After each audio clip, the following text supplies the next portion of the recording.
Hello, this is a quick rules video for Sushi Go, a card swapping game all about delicious sushi. It only takes about 15 minutes to play and it's for 2 to 5 players. Let's go.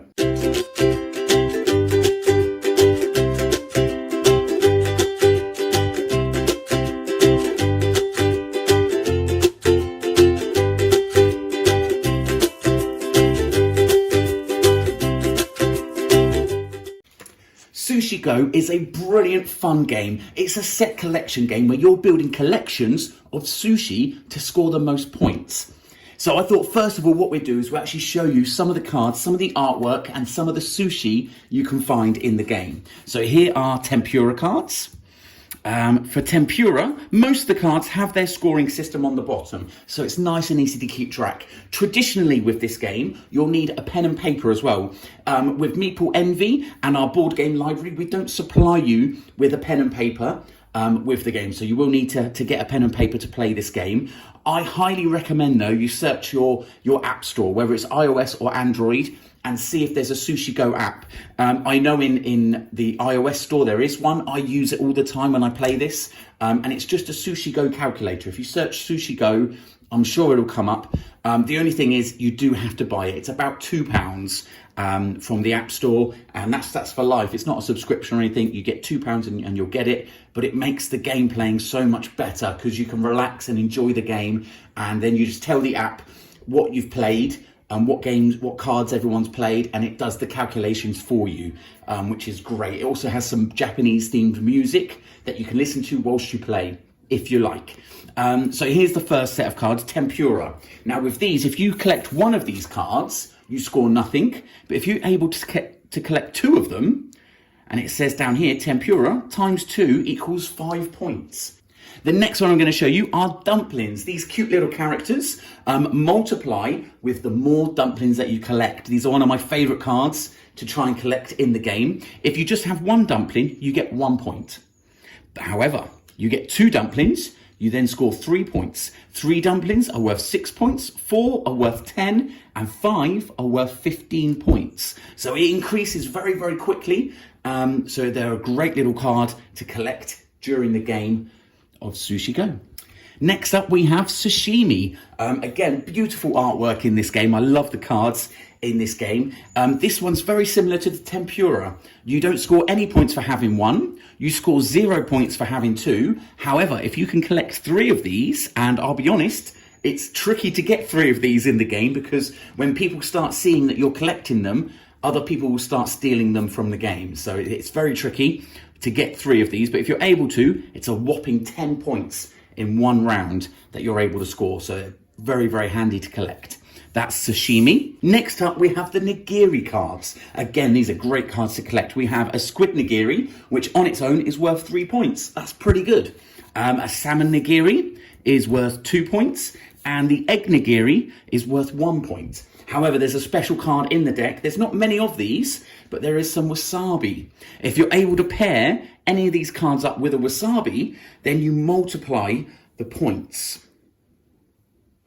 It times any of these nigiris by 3. Now, you can only pair these up with nigiris. You can't pair wasabi up with anything else, only with the nigiris. And you can tell by the design, they go together.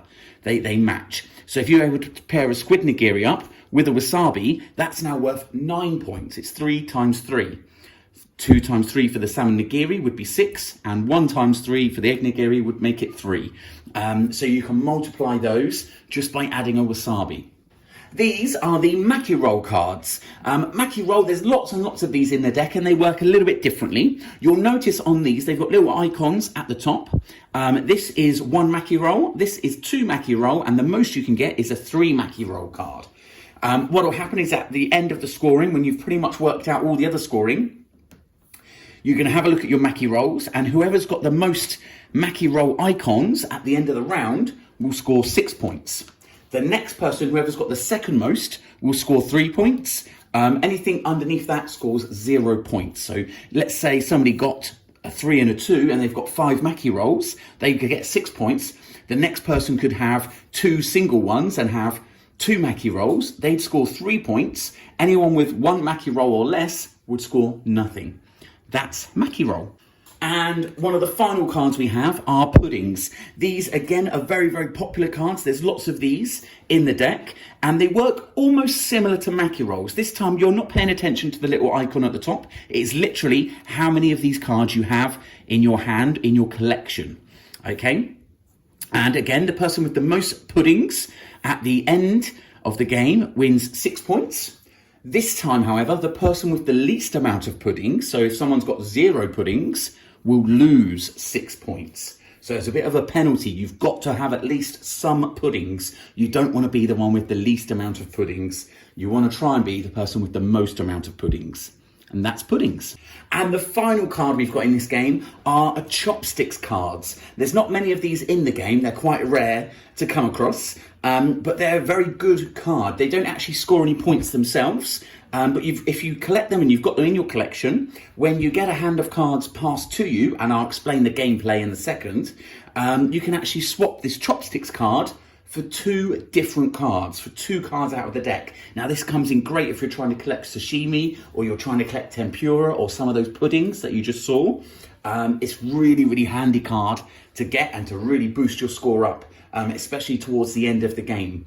That's chopsticks, and now we're going to show you a bit about how to actually play the game. Now you've seen the cards. Okay, this is how you play Sushi Go. Now, the amount of cards you get depends on the amount of players in the game. So for a 2-player game, both players will get 10 cards each. For a 3-player game, both players will get 9 cards each. For a 4-player game, both players get 8 cards. And for a 5-player game, each player gets 7 cards each. What I'm going to demonstrate here is a 3-player game. So there's 9 cards here. And this is very typical of what you might find in your hand in the game. Like I said before when I was going through the cards, lots of Mackie rolls. No pudding in this. We have got a wasabi there. Now what normally happens is you look at these cards privately. So you're keeping them to yourself, and everybody is looking at their hand of cards. So nobody else knows exactly what's in there at this point. All you're going to do is you're going to pick one of these cards. So for me, I'm going to pick a dumpling, I think. And we'll put it up there. Normally when you take a card out of your hand, you'll put it face down in front of you, and everybody does the same thing. And then everybody reveals their card at the same time to show what card they chose. This is because you don't want to see the card straight away when other people are still picking, because then, especially as the rounds progress, people are going to try and steal cards from you and stop you from having stuff, and try and be really mean before knowing once they know what you're going for. So this way, you did it face down first, and then all of you reveal together what you went for, okay? So what you do is you take one card out, you close the deck up, your hand up, sorry, and everybody's going to swap hands. So this will go to the next person.